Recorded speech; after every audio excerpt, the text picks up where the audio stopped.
Stanek, and I'm a Kevin B. Harrington Student Ambassador. On behalf of the faculty, staff, and students of the New Hampshire Institute of Politics of St. Anthony College, I'd like to welcome you and thank you for joining us for this evening's program. The Institute's mission is to educate, engage, and empower citizens of all ages to actively participate in the civic and political life of their communities and strengthen democracy. The Institute is nonpartisan and does not endorse political issues or candidates. Before we begin this evening's program, I would just like to remind you to turn off your cell phones and any other devices that may make noise. Tonight's speaker, Kristen Soltis Anderson, is joining us to discuss her new book, The Selfie Vote, Where Millennials Are Leading America and How the Republican Party Can Keep Up. Ms. Anderson is the co-founder of the Econ Insight and a columnist for the Daily Beast.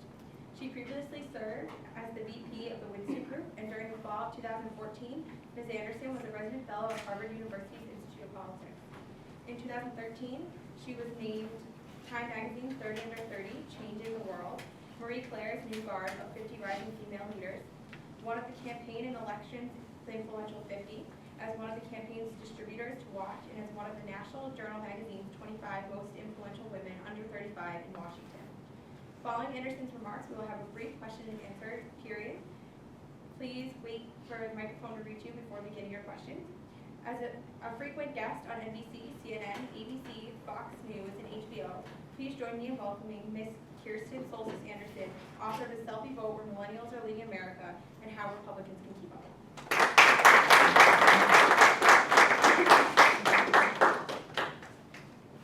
Good evening. My name is Kristen, and I'm so honored to be here this evening. I'm grateful that St. Anselm has invited me to come and speak with you all about a subject that's very near and dear to my heart. So the Selfie Vote. Selfie Vote is the name of the book that I wrote that came out just about 2 months ago, and it wound up coming out at a time that is pretty timely.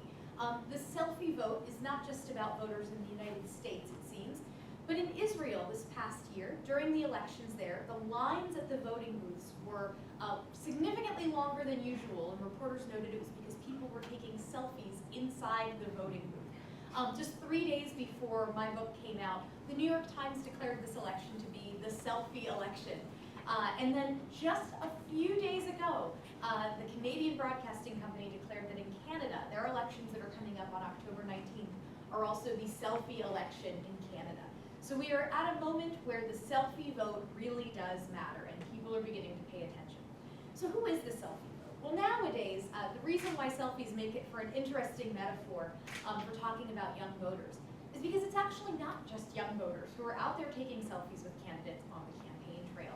Nowadays, this trend that sort of began with young people using the front-facing camera technology on their phone to take pictures has spread, has expanded, and now people of all generations are comfortable picking up their phones and taking a picture with famous people they've met, showing off different experiences they've had, demonstrating to the world what sort of experiences they're living through and what they hope to share with the world.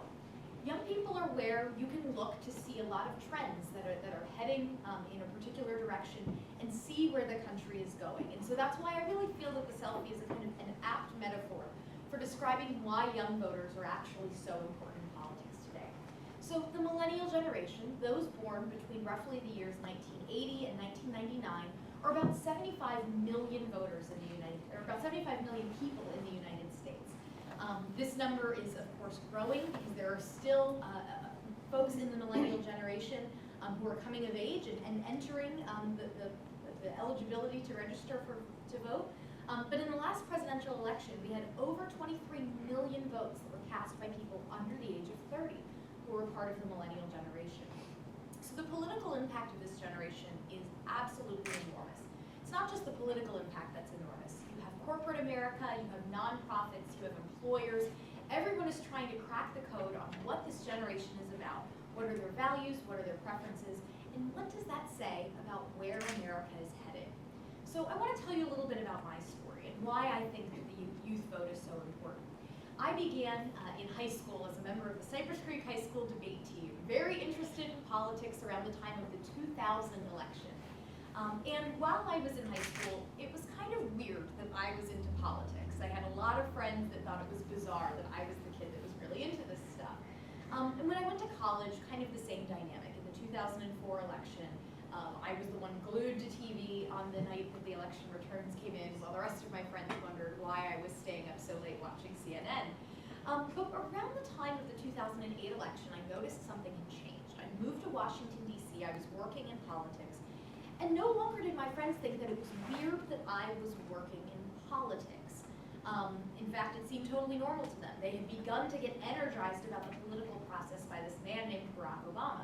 Instead, they thought that it was weird that I was Republican. I would hear so often, how can you be Republican? You seem so nice and good. And so this really set off a sort of a question in my mind. What's going on here that is causing the political party with which I identify to be viewed as something that would be disconnected from what a nice and normal person might support?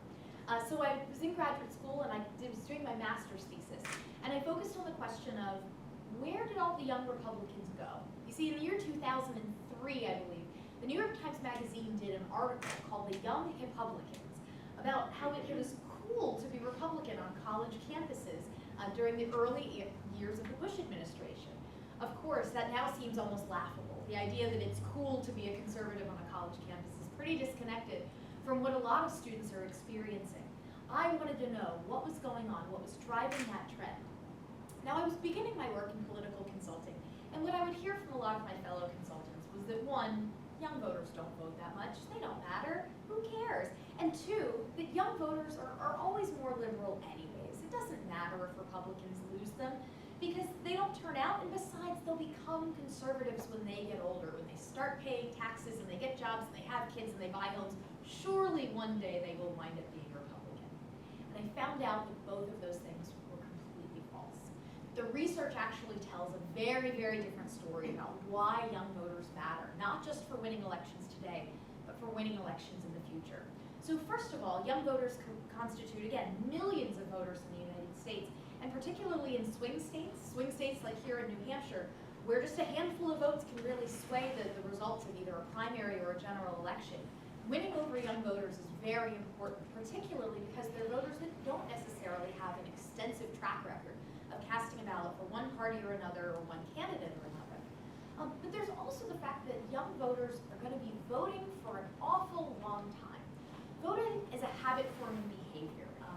It's said that there's inertia. Once you vote for the first time, you figure out where your polling place is. You figure out that voting's not so bad, that it's actually kind of fun, and you're more likely to continue voting in the future. That one of the best predictors of someone's future voting behavior is if they've already voted once before.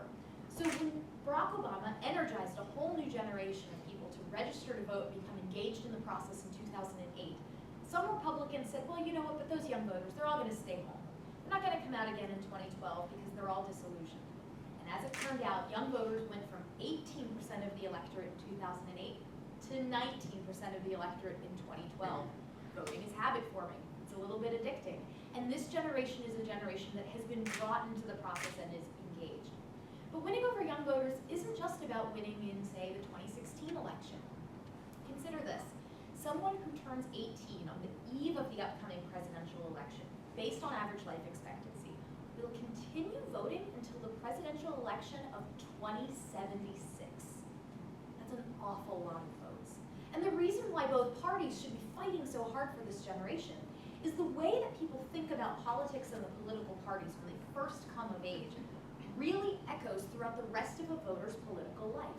Now, that's not to say that people don't change their mind. Surely we all know someone who has gone from being a Democrat to a Republican or vice versa, someone who has cast off a party label and become an independent. Maybe we ourselves have done the same thing. But in general, in the aggregate, once you choose to become a Republican or a Democrat, it's a pretty sticky label to take off. People tend to stick with the party that they first register with throughout the course of their lifetime, particularly once you vote for a party 2 or 3 times in an election. So if you want to win over young voters and you want to win over the election of 2076, you have to start now laying the groundwork.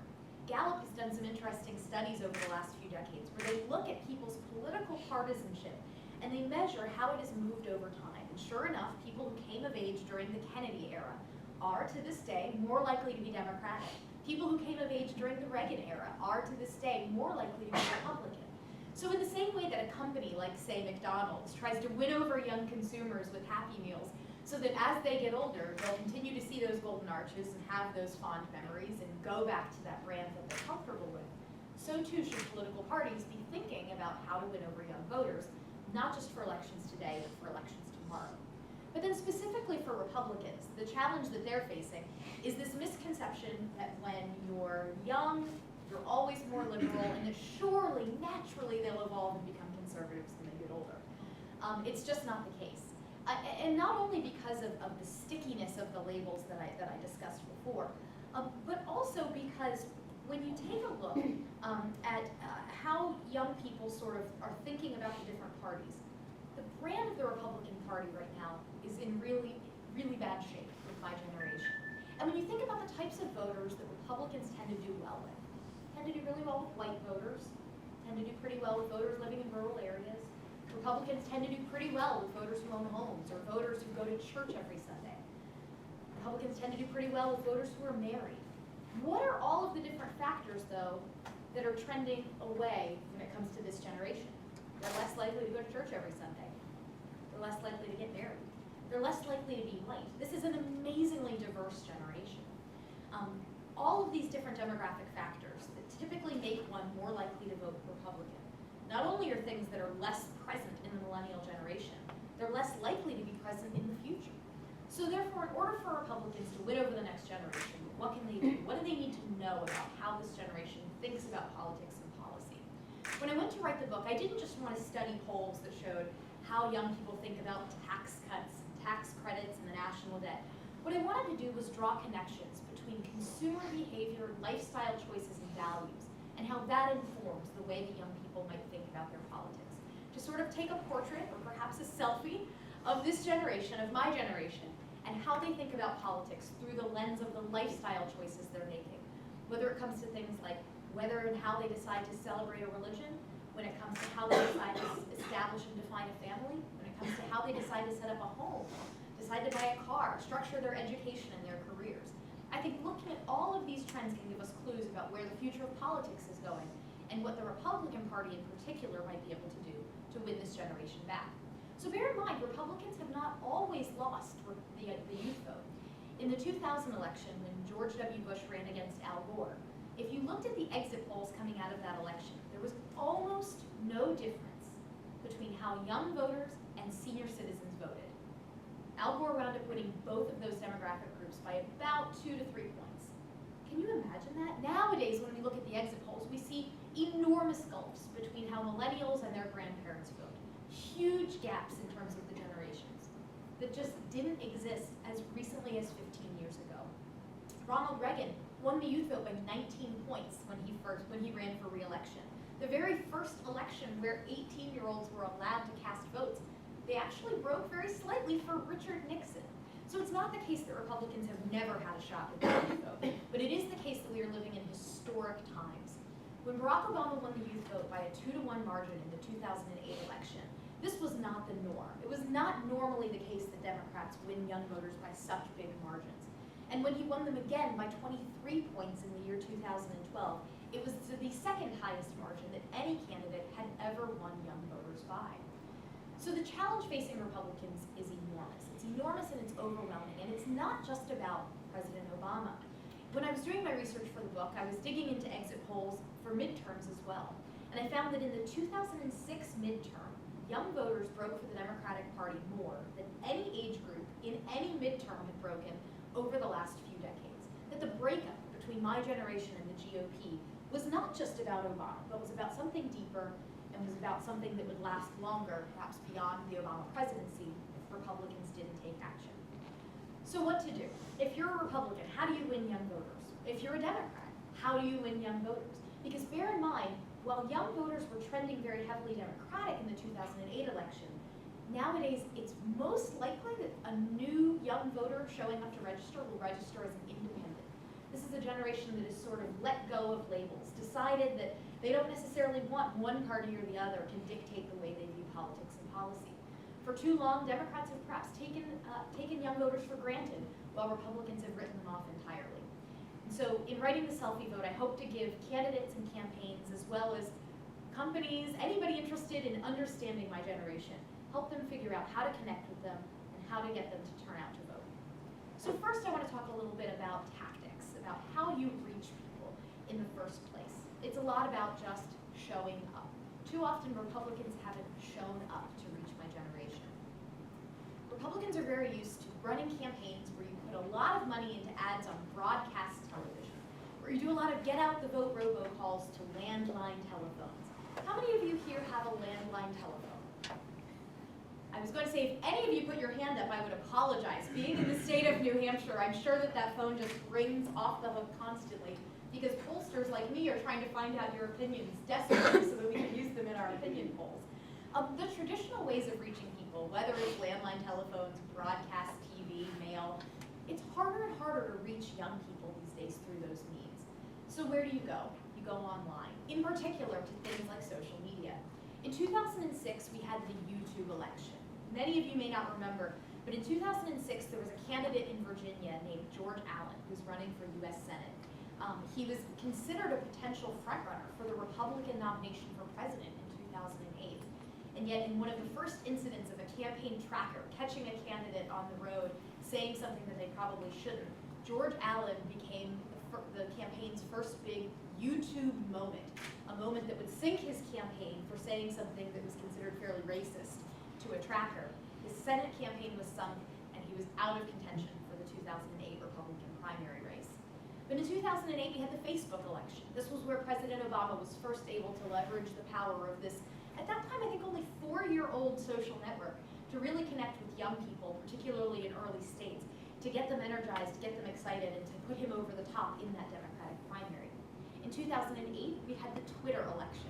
This was where actually the Tea Party and Republicans began to kind of catch up a little bit in terms of social media and use Twitter very effectively to get out their message and to organize. By the time we hit 2012, we were in the big data election. The big data election being where the Obama campaign was very effectively able to use all sorts of data, large-scale survey information combined with things like the consumer data that's collected about us every time we swipe a credit card. All of that information was used to help the Obama team target and effectively turn out voters, particularly younger voters who are harder to reach.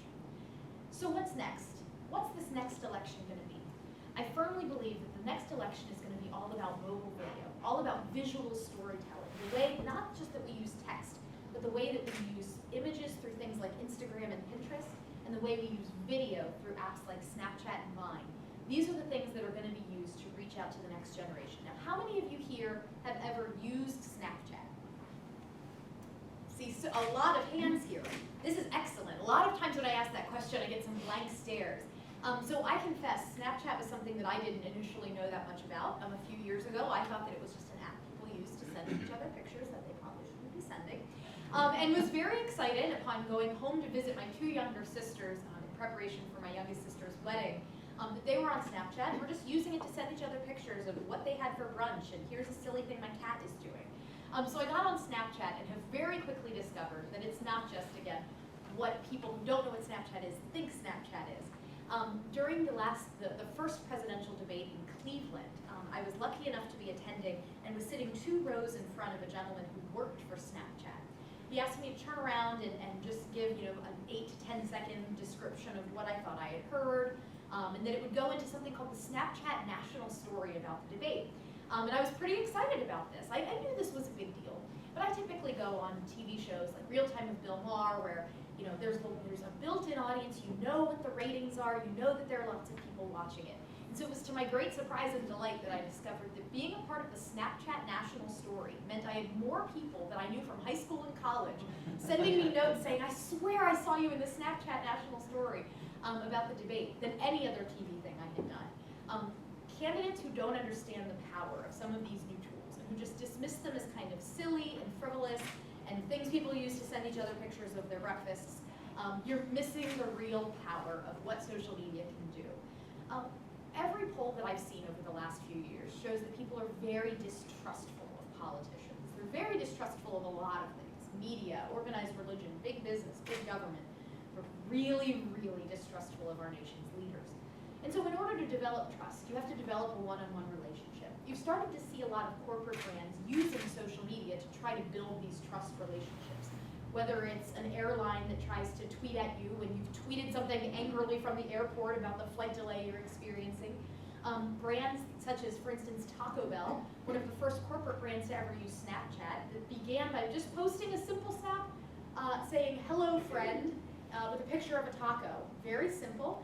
But brands have started trying to use social media to give personality to an otherwise sort of impersonal entity. And the very smartest politicians are going to be those who understand that that's how they should be using social media as well. Early on, I had a lot of politicians that I would work with or consult with who sort of thought that if you built it, they would come. If you just built a Facebook page and a Twitter page, magically all sorts of people would show up and you'd get all sorts of young voters turning out for you. And they didn't realize that you have to use the different mediums the way they were intended. And that for social media, particularly the tools and apps that are nowadays becoming the most popular, it's all about telling personal stories. Candidates like, for instance, Marco Rubio, I think have been very effective at showing the behind-the-scenes view of what happens in a campaign. Not just the official press release or the talking points or the perfectly polished photo, but what goes on when you're sitting in the green room eating pizza or shaking hands with somebody behind the scenes. I always use Taylor Swift as an example that I think politicians should pay attention to. You could be forgiven if you're following Taylor Swift on Instagram. You could be forgiven for believing you are actually her real best friend just by the posts that she posts. Whether it's pictures of her at home in her pajamas with her cat, you don't feel like you're looking at a celebrity, you feel like you're looking at a friend. And I think politicians that understand how to use social media effectively will be the ones that begin to show voters sort of their personal side and begin to peel back a little bit of that sort of layer of distrust and frustration that has been justifiably built up over the last couple of years. But while social media is one component, there's also traditional media as well. TV networks, comedy shows like The Daily Show, late night talk shows, where it's really important for Republican candidates to not be afraid to engage. In the 2012 election, Barack Obama went on MTV. He was interviewed by a VJ named Sway Calloway in the White House. And there he was asked questions about pop culture, about what's going on in the world, some of the questions being kind of silly. But one of the questions that he got asked was pretty serious. And he was asked, "Mr. President, lots of young people nowadays look at someone like a Mark Zuckerberg and they say, I want to be like him. I want to start my own business. I want to be an entrepreneur. What have you done as president to make it easier for someone to start their own business?" And so I admit, I'm a Republican. I'm sitting back on my couch and I'm thinking, I don't know that he's really got a good answer to this question. And his answer was amazing. His answer was, we took a look at the financial regulations that are on the books, and we saw that there were rules, SEC regulations, prohibiting small investors from contributing online to friends or family's ideas, crowdfunding. You couldn't have Kickstarter. So we went ahead and repealed these regulations. So now you can crowdfund for your idea and raise a couple $1,000s and start your own business.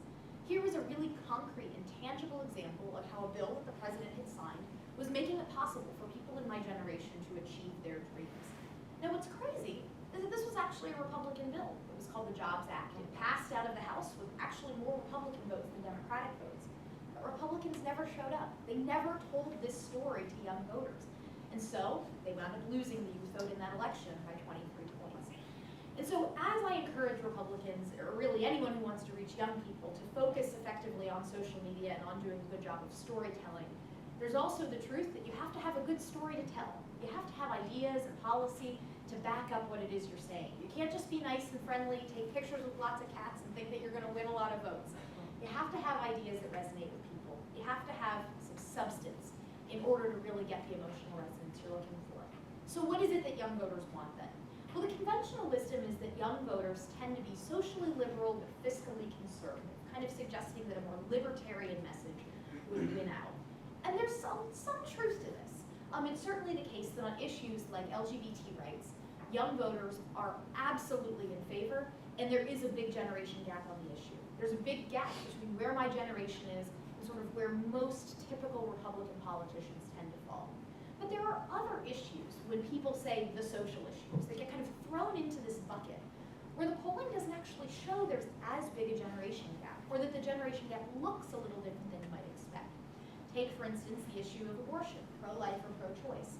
On this issue, there's actually not as much of a generation gap when you ask questions about things like are you pro-life or pro-choice, that actually people in their 20s hold similar views to people in their 50s. It's not until those 65 and up that you really see a big trend toward being more pro-life. But that you actually have a lot of young voters who do consider themselves pro-life in a way that perhaps the media misses. Things, whether it's gun rights, whether it's things like immigration. There are a lot of issues where the generation gap exists, but sometimes we use this term social issues and we use it to lump together a lot of issues where the polling all doesn't work the same way. For instance, let's take the issue of family and let's take the issue of religion. So when it comes to family, young voters have a dramatically different view of how to define family than perhaps their parents or grandparents' generation. They're more open to the idea that you can live with someone before you get married. Maybe you don't have to get married at all. That maybe you don't need a spouse. That your partner can be of either gender. That maybe you'll have kids, but maybe you won't. And maybe the kids will come before marriage. Or maybe there are any possible number of combinations. That for young people, they're less interested in having society define for them what family means. But don't let that fool you into thinking that young voters don't care about family values. Family for them is one of the most important things. This is a generation that is much more likely to be in constant contact with their own parents and much more likely to view it as being one of the most important things in life to be a good spouse or partner or to be a good parent themselves. Even more so, according to polling that's been done over the last few decades, than young people were 20 or 30 years ago. That actually this commitment to family has grown among the millennial generation, which is a piece of the story that's not often told. Or take religion. It's absolutely the case that young people are less likely to show up in the pews on Sunday. But don't let that fool you. For a lot of young people, they're more likely nowadays than young people were 20 years ago to say that their faith is important to them, to say that they pray daily. What that looks like may look differently than their parents or grandparents who do go to church every Sunday. But it doesn't mean that this isn't a spiritual generation, and it doesn't mean that it's a generation that's disconnected from things like love your neighbor, care for one another, follow the golden rule. Actually, in many ways, the millennial generation is a very small C conservative generation, pretty risk averse. It's a generation that looks at a lot of big kind of risky commitments and says, nah, maybe no thanks. It's a generation that's seen less teen pregnancy, less hard drug use. In fact, the only sort of quote-unquote vice that has seen an uptick among this generation is smoking marijuana, where there is, again, certainly a generation gap on the issue. But for the most part, the narrative that you know, the kids these days aren't all right, I often find laughable. My generation, we're doing fine. But then when it comes to the fiscal issues, this is where I think Republicans need to be very careful. There is this assumption that young people are fiscally conservative, that they're concerned about their debt, they're concerned about entitlement programs, that they generally prefer lower taxes, and they kind of like entrepreneurship. Those things are all true. But what a lot of young people also do is care about their neighbor and care a lot about the plight of the poor. They care a lot about dealing with things like economic inequality. They want to see us help our neighbor out. And too often, they're given a false choice. Either the idea that government is the name we give to the things we do together, or the idea that it should just be every man for himself. The individual is what matters, and that's all there is. I think the real way to reach out to young people is to focus on empowering people to work together, whether it's through business, whether it's through government service, whether it's through nonprofits and volunteerism, to try to solve the problems in their community. Whenever I've done focus groups about with young voters about what they think of the GOP, I often hear things like, it's old-fashioned, it's in the past, they're not modern, they have old ideas, they're stuck in the 1950s or they're stuck in the 1980s. What frustrates me as a Republican is I think there's a huge opportunity to be what's new, to actually turn that whole dynamic on its head. And I think focusing on issues of government reform and some of these fiscal issues is a really right place to start. So I take, for instance, Uber as a great example of kind of the free market stepping in, solving a problem, technology and innovation, creating better transportation for people, as well as giving people flexible job options. You want to work a couple hours on the weekend, make a couple bucks on the side, you can work as an Uber driver, both in terms of employment as well as in terms of being a consumer and having a service. Uber's an example of the public sector kind of failing, of strong regulation and sort of forced strong unionization, leading to many cities where the taxi industry just doesn't work very well or public transit is a mess, and Uber stepping in as the private sector solving the problem. Or we have regulatory reform. In my home state of Florida, there was a huge battle over craft brewing, where there were a lot of legislators who wanted to keep in place some kind of prohibition era regulations that would prevent people from small craft breweries from being able to sell their own product at their own brewery. Little bits and pieces of things like that that don't seem on their face to be overtly ideological, I think present either party with a really interesting opportunity to say, let's take a look at the laws we have on the books. Let's take a look at the programs that we have. Let's update them for the modern era. Let's make them more efficient. Let's use technology and data better. Let's get more bang for our buck. I don't think it has to mean being strongly ideological and believing that government's the solution to everything or government is terrible and can't do anything. I think what it instead means is being very pragmatic about how we can solve problems. This is a very mission-driven generation, but also one that, while on one hand being pretty cynical and of the mind that they may not actually be better off than their parents or grandparents, we're also a generation that believes we have the power to solve a lot of problems ourselves. It's why you see so many people in our generation with such high levels of volunteerism. People who know that volunteering in high school and college is a hugely important part of growing into a citizen who will be engaged in their community. A generation of people who want to go work at things like Teach for America or start nonprofits or enter social entrepreneurship where you're starting a for-profit business with the goal of having social impact to create the greater good through using the free market. That there is a huge opportunity to tap into this mission-driven generation and talk in a new way about what government reform can look like, the appropriate role for things like taxes, government regulation in a new era. I want to just close by saying that I get frustrated sometimes when I think about the way that there's this self-perpetuating cycle of politicians who say young people don't vote and they don't matter, and so then they don't pay attention. And then young people very rightly go, no politician cares about what I care about. Why are politicians not talking about things like student loan debt or starting my own business? Why are no politicians talking about what we're going to do to fix programs like Social Security and Medicare that are endangered for our generation? Why are politicians not even bothering to talk to me?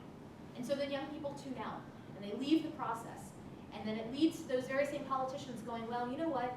In this primary election, young people aren't going to turn out. It's a vicious cycle. And so I encourage people to always get engaged. Whether it's politicians encouraging them to break the cycle from their side, care about young voters, understand that not just the election of today, but the election of 2076 is on the line, and to talk to people of my own generation about the need to get engaged, because if you don't go vote, the cycle will only continue. I want to leave you on a final note.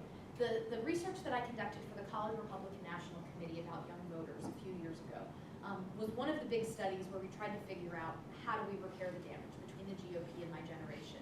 And we started the survey with a question that wasn't political at all. It just said, what 2 words do you wish your friends would use to describe you? And people could pick words like cool, unique, optimistic, open-minded, adventurous. You know what the top words were that people picked? Intelligent, caring, hardworking, and responsible. Those aren't partisan values. Those are things that either party can speak to.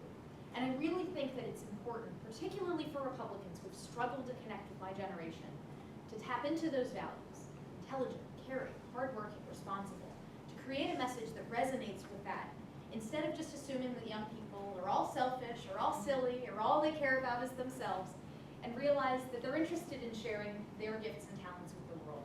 Help them figure out ways to channel that for the greater good, and help reach them so that they can get engaged in politics as well. Thank you very much.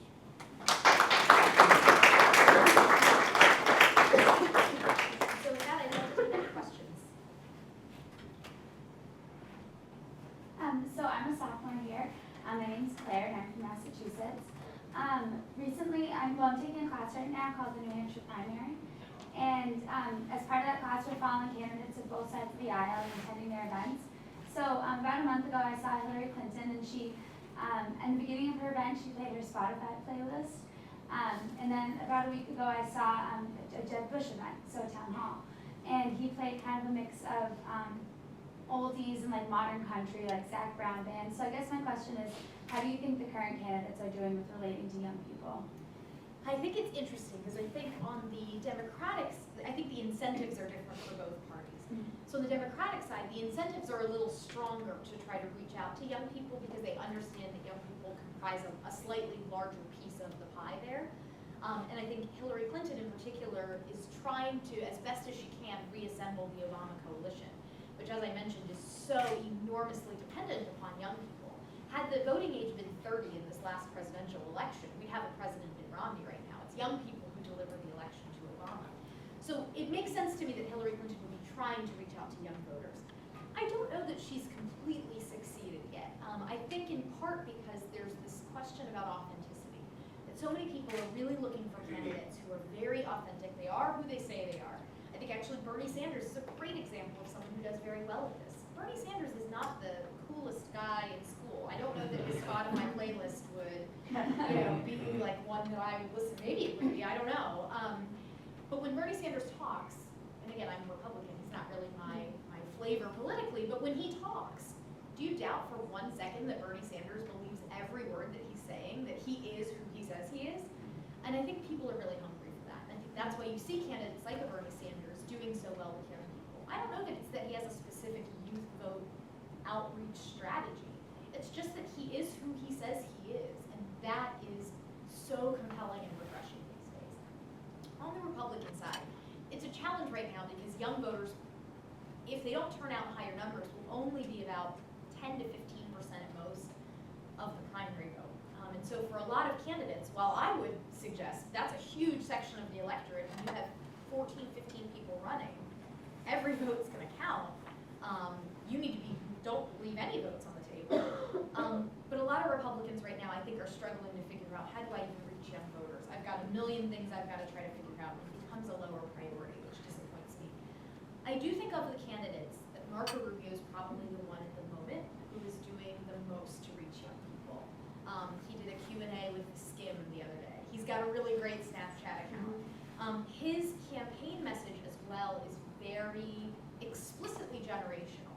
That you have somebody like, say, a Donald Trump, whose message is "Make America Great Again," which is actually kind of backwards looking, right? It's backwards looking in its optimism. It's saying that in order to be great, we need to go back and reclaim something that was lost.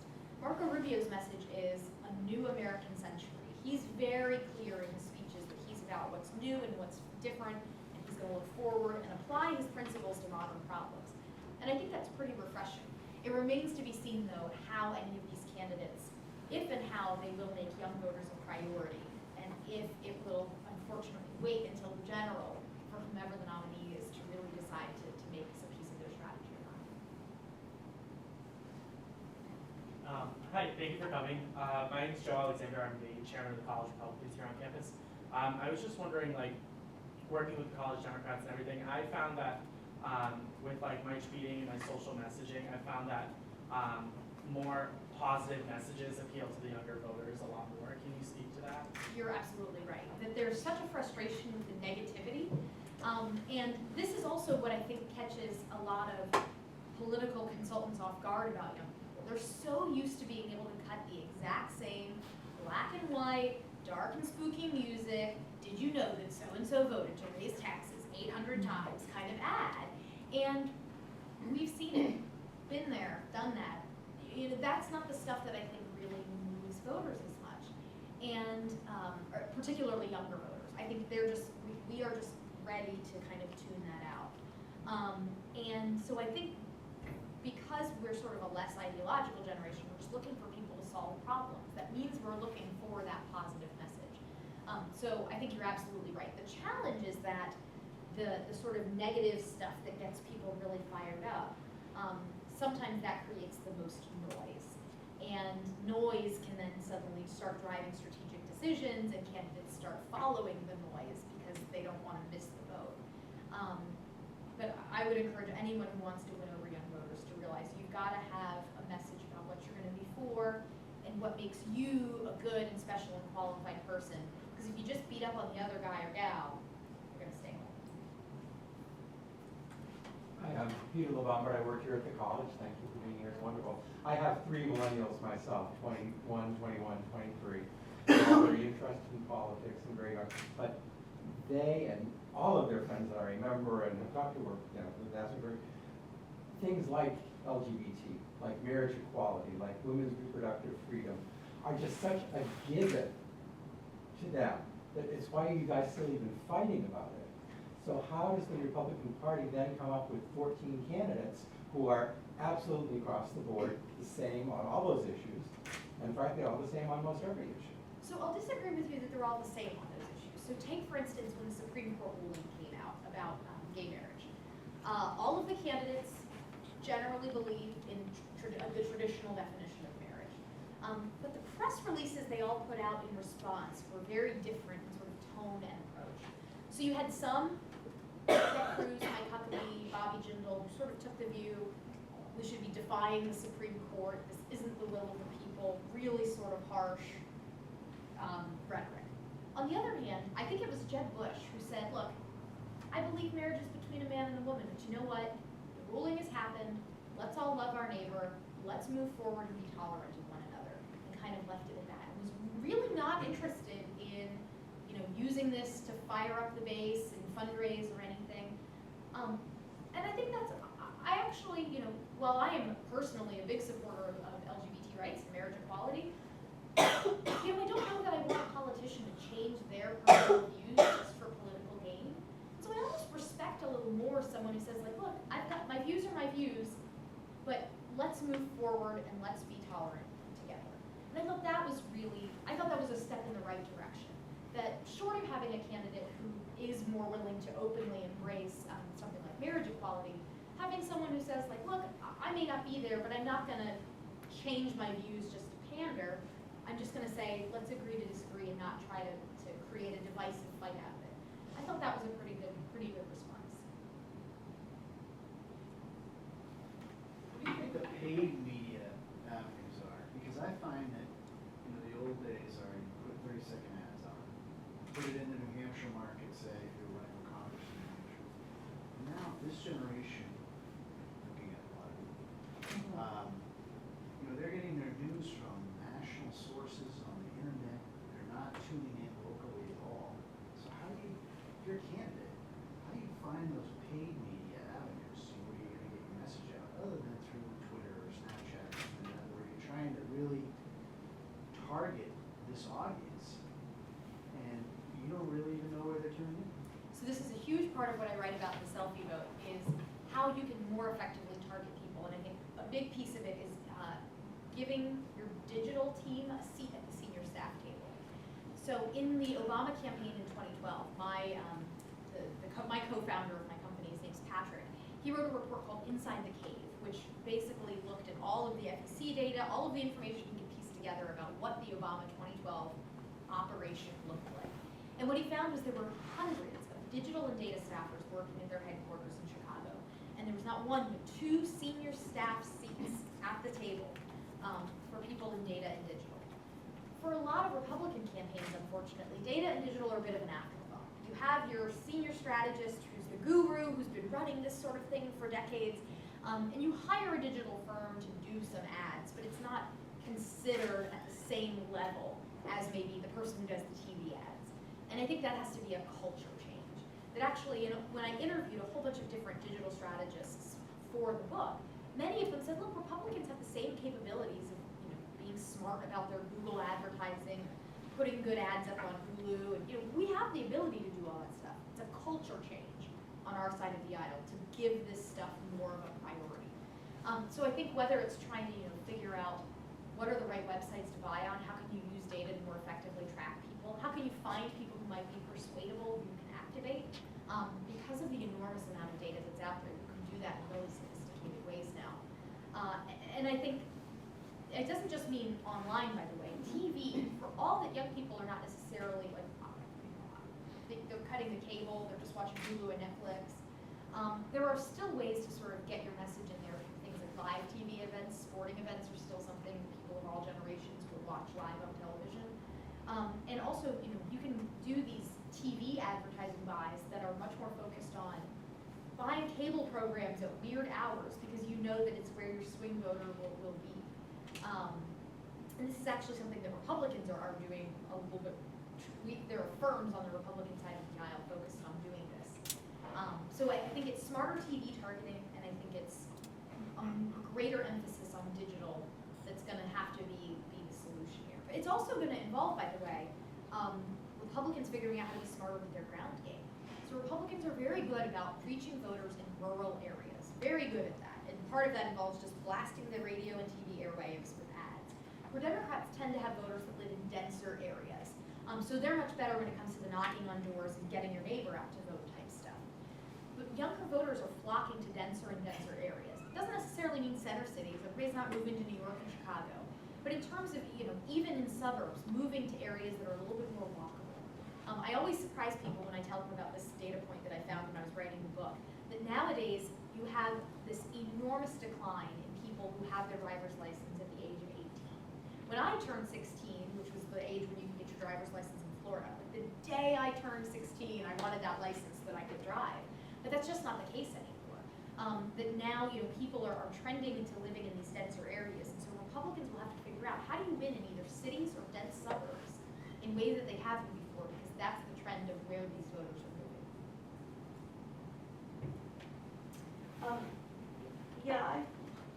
These are my daughters, and we've spent the summer going around to see all of the candidates. And in listening to all of the candidates, we've obviously paid attention to their social platforms. I think one of the ones we saw was Gilmore. And we looked at his Twitter account before we left to the event. He had 98 people, 98 followers. We felt so sorry for him that 5 people from our family became followers just to bump him over 100, that says something. He's an older guy, he's got conservative values and everything, but it really says something about him. And then I was speaking with the social media guy who represents Jim Webb from New Hampshire, and he was saying, social media is the great leveler, because one good picture from an event can go all across, all across social media. And so, so that, it gives the smaller campaigns a chance to compete with the guys who have tons of money, because it becomes the story then instead of, how much money you're paying. The media right now is really, I think, I don't want to say struggling, but the big challenge for them is to figure out what is your role as political media in a world where candidates and campaigns can just go directly around you. They can go straight to their voters. They don't need you to filter the message anymore. Social media is a huge part of that. That's what, I agree with you that it's kind of the great leveler. And you see, by the way, Donald Trump's actually an interesting example of this, right? That he, with one tweet from Donald Trump can upend a whole political news cycle. Now he is a very unique case for sure. But you've already seen, I think it's Hillary Clinton and Jeb Bush having Twitter wars back and forth over, well, you said this, well, no, you said that, well, no, you said this, all playing out on Twitter. And it's a brave new world. And I think a lot of campaigns are getting pretty good at it, but the media is now trying to figure out where do they fit into this picture. I'm curious what you think about comedians and comedy shows kind of stereotyping millennials. And I know there was a skit on SNL this weekend that was of the millennials. I know Lamar is a frequent make funner of the millennials. I have to also. defend a lot. Do you think that's demoralizing for young voters? So Pew actually did a study where they asked people, what generation do you identify with? And it was something like less than, it was like 40% of millennials actually identify as millennials. So the rest of them don't identify as anything, or some of them identified as Gen Xers and boomers. On the other hand, there were some boomers that identified as millennials. Some people were a little confused, but that you had less than half of millennials identifying as millennials. And frankly, I don't blame them. In doing this research for this book, I would encounter so many of these trend pieces that would pick one anecdote. They'd find one obnoxious person and they'd say, look how horrible millennials are in the workplace. This is not actually an accurate representation of the generation, which is why I always like to end my remarks on that note. Intelligent, caring, hardworking, responsible. It's not like this is a generation that has some weird value set that we can't understand. And so, the title of the book, The Selfie Vote, in the first chapter, I make the case that actually, people need to get over this idea that selfies are this, it's all about narcissism. But no, it's just about documenting where you're at. It's not that big a deal. It's not some sign of, the moral decay of America. And so, it frustrates me when people characterize our generation in this negative light, when I think we're a generation that gives so much in terms of service hours, that has so much incredible creative potential, that is gonna be the generation that does things like comes up with the next big cures for diseases and develops the next big companies that are gonna revolutionize how we communicate with each other. And I'm very excited, by the way, for people of our generation to begin running for office themselves in greater numbers. That right now we have, I think there are a handful, there's like a millennial caucus in Congress, but I think it's smaller than the front row here in this room. I'm excited for that to begin changing as well, and then hopefully, there's always the older generation looking at like the kids these days, what's wrong with them. But I think in particular millennials get a pretty